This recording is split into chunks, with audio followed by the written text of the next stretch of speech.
گروه طالبان آرامگاه ناصر خسرو بلخی را بازسازی میکنند. قالوا انا لله و انا الیه راجعون. ترور آمر دیپارتمنت دارالعلوم عربی کابل. به نام خداوند بخشاینده و مهربان. سلام، وقتتان بخیر. به یکی از ویدیوهای دیگر از این کانال خوش آمدید. تقاضا می‌نمایم تا پایان این ویدیو با ما همراه بوده و این کانال را سابسکرایب نمایید. در ادامه مشروع خبرها. گروه طالبان آرامگاه ناصر خسرو بلخی را بازسازی می‌کند. با گزارش اسپوتنیک به نقل از فارس، مسئولان ریاست اطلاعات و فرهنگ طالبان اعلام کردند آرامگاه حکیم ناصر خسرو بلخی را به صورت حساسی و با در نظر داشت قدامت تاریخی آن مرمتکاری می کنند.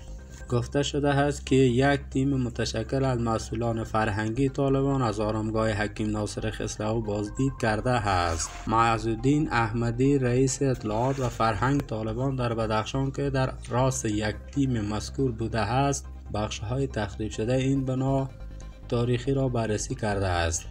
وی به ساکنان محل گفته که حفظ بناهای تاریخی هویت ملت ها را معرفی می کند و مردم باید جهت حفظ و نگهداری آن همکاری جدی باشند. رئیس اطلاعات و فرهنگ طالبان در ولایت بدخشان افزود که مافیای آثار باستانی می خواستند با استفاده از فرصت مقبره حکیم ناصر خسرو بلخی را تخریب و آثار موجود در آن را به سرقت ببرند که موفق به انجام آن کار نشدند.